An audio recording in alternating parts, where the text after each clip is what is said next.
Ward number 14 प्रत्याशी पीयूष गौतम ने स्वामी विश्वामित्र को दिया गौ सेवा के लिए शपथ पत्र। इसके लिए स्वामी विश्वामित्र ने क्या कहा, आइए सुनते हैं।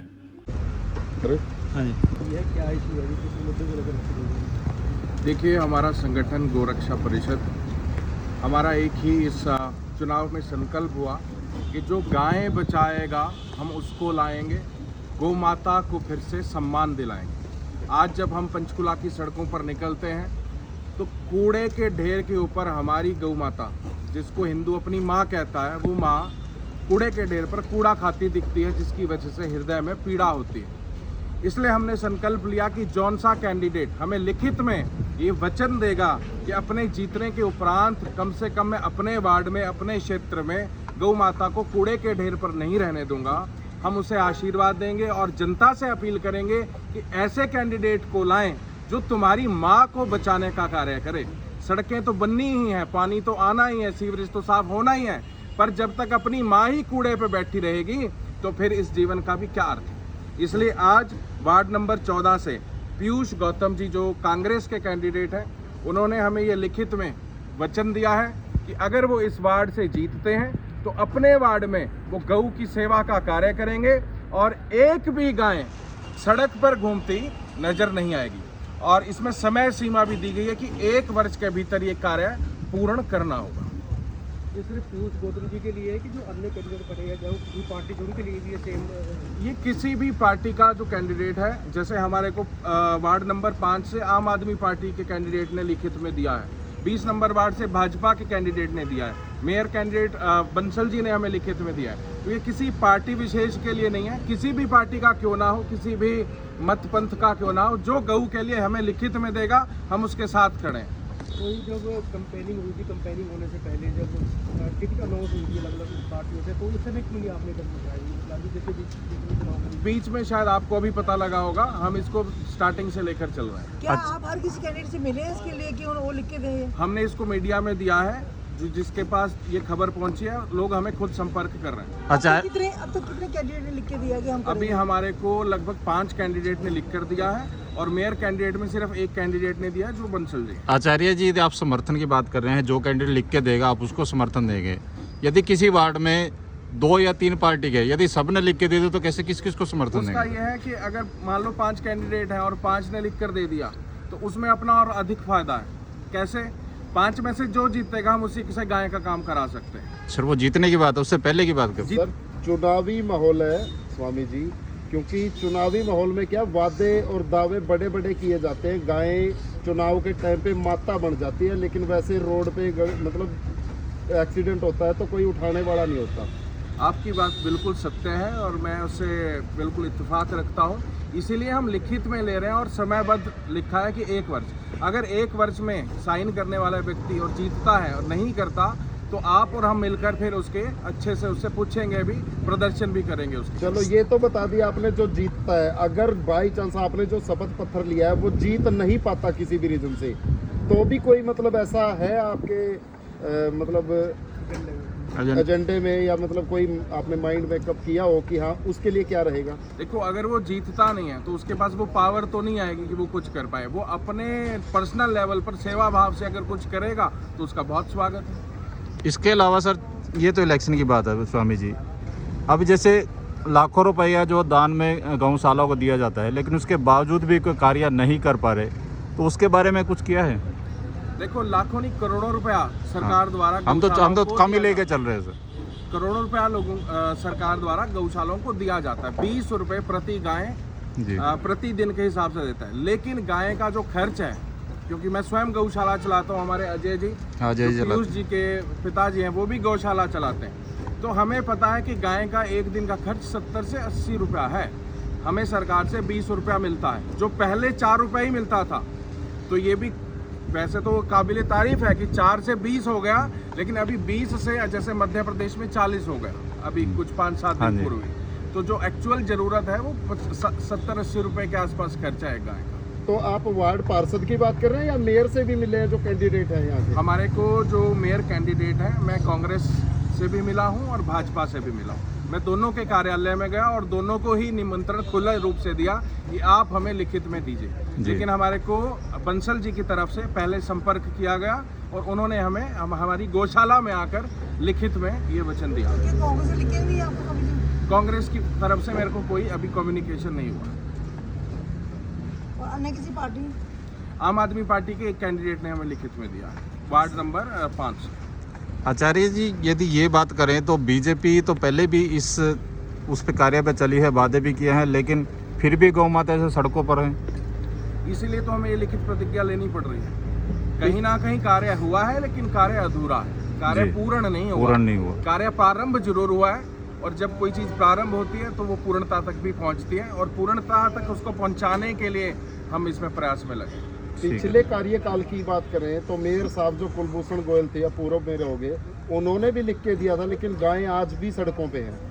दुख का विषय है, इसीलिए तो मैं कह रहा हूँ। हालांकि मुझे कुछ लिखित में पहले नहीं मिला है और इस बार बंसल जी ने दिया है और सड़क पे है, इसीलिए तो आना पड़ रहा है आपके सामने। स्वामी जी, कहीं ना कहीं गौशालों का तो जो गौशालाएं हैं जितनी बनी है कम है, यहाँ गौ अरबन्य होना चाहिए ताकि गाँव वहाँ पे विचरण कर सके, गौशाला युद्ध ना बढ़े। क्या कहते हैं इस पे आप? बिल्कुल ऐसा ही होनी चाहिए, क्योंकि गौशाला क्या है, एक जेल की तरह काम करती है। उसको डाल दिया बीच में, वहीं पर खिलाते रहे, वहीं पर वो गोबर करती रहे, सारी उम्र वो बंधी रहती है। एक छोटे से बाड़े में उसको अपना पूरा जीवन यापन करना पड़ता है। तो जो गौ सेंचुरी की बात है, गौ अभयारण्य की बात है, बहुत ही मैं उससे इत्तेफाक रखता हूँ और शायद करनाल में पहला ऐसा बनने जा रहा है, जहाँ तक मुझे पता तो लगा। पंचकुला में आप डिमांड क्यों नहीं करते? क्योंकि देखो जो जीतेगा उसे बोल दो कि ये बना दो, बढ़िया रहेगा। बिल्कुल हम डिमांड करते हैं, होना ही चाहिए। आचार्य जी, जो गौशाला जिन्होंने लोग गौशाला खोल रखी है, क्या वो उनकी जिम्मेदारी नहीं बनती? जो गायें जो हमारे मतलब ये जो सड़कों घूम रही हैं,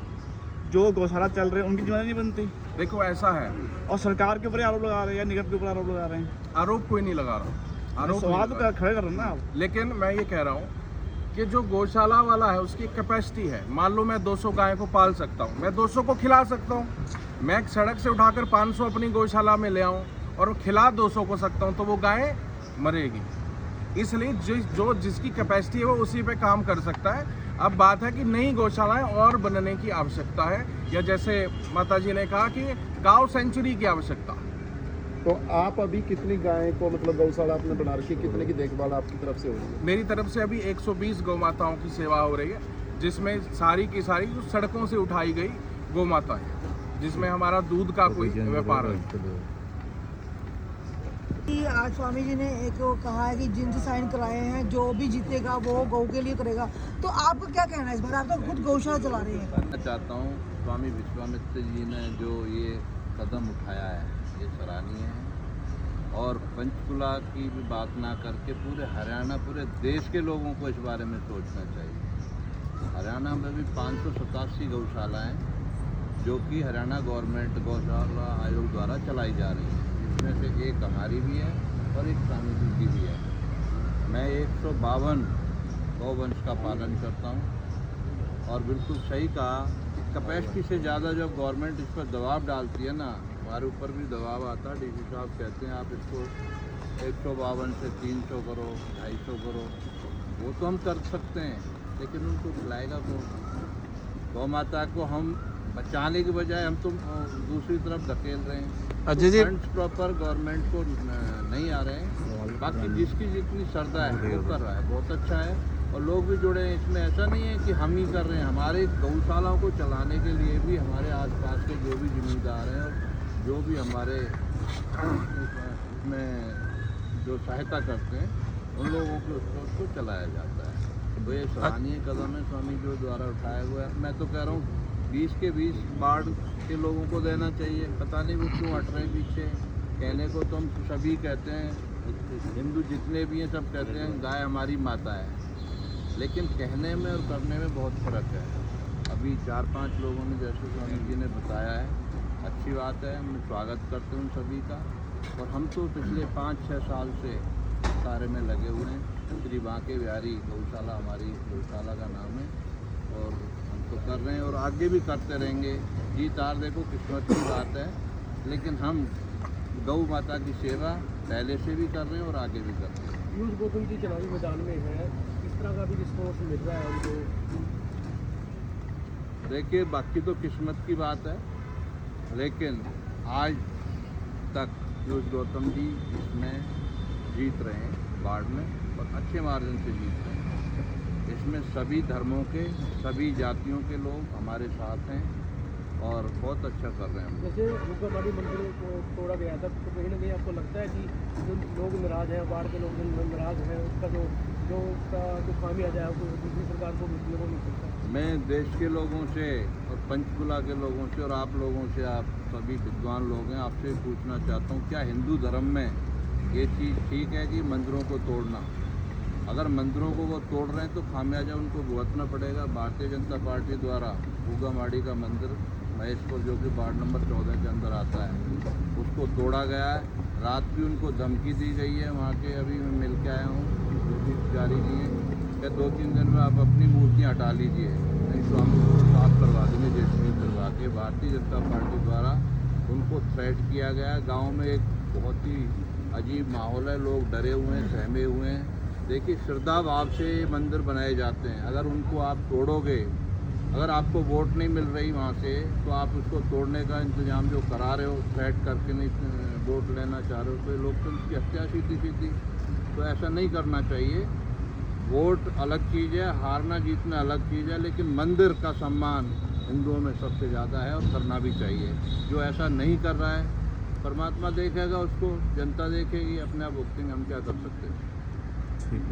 चुनावी मैदान में है और कांग्रेस पार्टी ने आपके ऊपर भरोसा जताया है, आप चुनावी मैदान में हैं और जिस तरह से लोगों के बीच में आप जा रहे हैं, तो एक गौ माता का मुद्दा है और दूसरा जो आप कैसा आपको रिस्पॉन्स मिल रहा है लोगों के बीच में जाकर?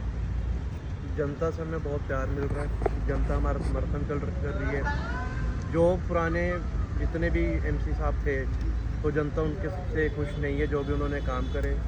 और हर, जैसे कि मेरे पिताजी ने बताया कि हर जाति के हर लोग हमें समर्थन अपना दे रहे हैं और भारी बहुमत से हमें जीतने की हमारी उम्मीद है। आपने एक शपथ पत्र दिया है, स्वामी जी सामने बैठे हैं, अगर कल को जीत जाते हो, जो शपथ पत्र दिया उसको भूल तो नहीं जाओगे? जैसे कि मेरे फादर जी ने बताया कि हम पिछले 5 साल से गौशाला रन कर रहे हैं, 152 हमारे पास गौवंश है, तो ये काम तो हम स्टार्टिंग से ही करते आ रहे हैं। ये हमारे लिए कोई चीज़ नई नहीं होएगी और वचन दिए, वचन तो हम वैसे भी पूरा कर देख लो, स्वामी जी साथ में बैठे, कहते 15 दिन पीछे लग जाएंगे ये मैं तो डे 1 से इस पे काम करना स्टार्ट करूँगा और ये चीज़ हम पिछले 5 साल से करते ही आ रहे हैं। पीयूष जी, आप जैसे डोर टू डोर भी जा रहे हैं, समस्याएं बहुत सारी हैं, क्या समस्या सबसे ज़्यादा उभर के आपके सामने आई है? सबसे ज़्यादा समस्या सीवरेज की, लाइट की, पशुओं की, ये सारी समस्या, सारी मेन समस्या है, तो ये सारी ही रिजॉल्व करानी पड़ेगी। पीयूष जी, नगर निगम का चुनाव है, छोटा चुनाव है, भाईचारे का चुनाव है, इसमें ना ये अहम रहती है, सीवरेज, गलियाँ, पार्क, ये समस्या अहम रहती है। इनसे हटके आपका कोई और क्या विजन है? कोई 1-2 काम ऐसा हो कि जनता भी कहे वाह क्या बात है। विज़न सिंपल सा है, जिस भी भाई बंधु की, जिस भी बड़े बुजुर्गों की जो भी समस्या होएगी, क्या उस विजन कंधे से कंधा मिला के उनका साथ दिया जाएगा, जो भी सामाजिक समस्या होएगी। मैं इसी सवाल में एक सवाल और जोड़ता हूँ, जी। जिस तरह मंदिर को तोड़ा गया था, क्या हाँ जी। आपका जो मंदिर को तोड़ा गया था, हाँ जी, हाँ क्या जी। इस विजन में आपका ये विजन भी शामिल है कि जो धार्मिक भावनाओं को ठेस पहुँचती है लोगों की, ताकि जब आप पार्षद बन जाओगे, जनता आपको चुन लेगी, इस तरह की जो चीज़ें होती है ना हो दोबारा? इस चीज़ की तो जी अपनी पूरी गारंटी है कि अगर जनता मुझे चुनती है तो जो गुग्गामाड़ी तोड़ी गई है, हम उसको दोबारा बनाने का प्रयास करेंगे। वार्ड वासियों से क्या अपील करेंगे अपने? वार्ड वासियों से मैं यही अपील करता हूँ सबसे कि युवाओं, MBA पास आउट हूँ, LLB परस्यू कर रहा हूँ, हर चीज़ की सामाजिक समझ रखता हूँ, 5 साल स्टूडेंट पॉलिटिक्स भी करी है, कि इस बार मुझे ज़्यादा से ज़्यादा वोट दे के जिताए, ताकि मैं आपके साथ कंधे से कंधा मिला के आपकी सारी समस्याओं को हल करूँ। पीयूष जी, जैसे पेड़ के लिए जड़ सबसे मजबूत मानी जाती है, यदि किसी बच्चे को या किसी को इलिटरेट बनाना हो, यानी शिक्षा पे आपके क्या विचार हैं? शिक्षा जी बहुत ज़रूरी चीज़ है जी। बिना शिक्षा के तो मुझे लगता है कि कामयाबी और तो बहुत सारे जगह जैसे स्कूल हैं, उनमें प्रॉपर तरीके से, अच्छी तरीके से पढ़ाई नहीं हो पा रही, तो जैसे गांव में सरपंच होता है, सरपंच जाके चेक कर सकता है, तो क्या आप जब इस एरिया के पार्षद मनोनीत हो जाएंगे तो क्या आपके मुद्दे में वो भी रहेगा? मेरे मुद्दे में 110% स्कूल की तो फर्स्ट प्रायोरिटी रहेगी। जी। मेरे होते तो किसी कोई भी टीचर, जैसी बच्चे तो बंक करते करते टीचर्स भी बंक कर जाते हैं। जी तो ये सारी चीज़ों का मैं खास ध्यान रखूँगा कि स्कूल में किसी भी तरीके की किसी भी बच्चे को कोई भी समस्या ना हो। ठीक है सर। बताओ तो मैं नज़दीकी खबरों को देखने एवं भेजने के लिए नीचे दिए गए नंबर पर व्हाट्सएप करें। चैनल को लाइक शेयर एवं कमेंट जरूर करें। तब तक के लिए नमस्कार, जय हिंद, जय भारत।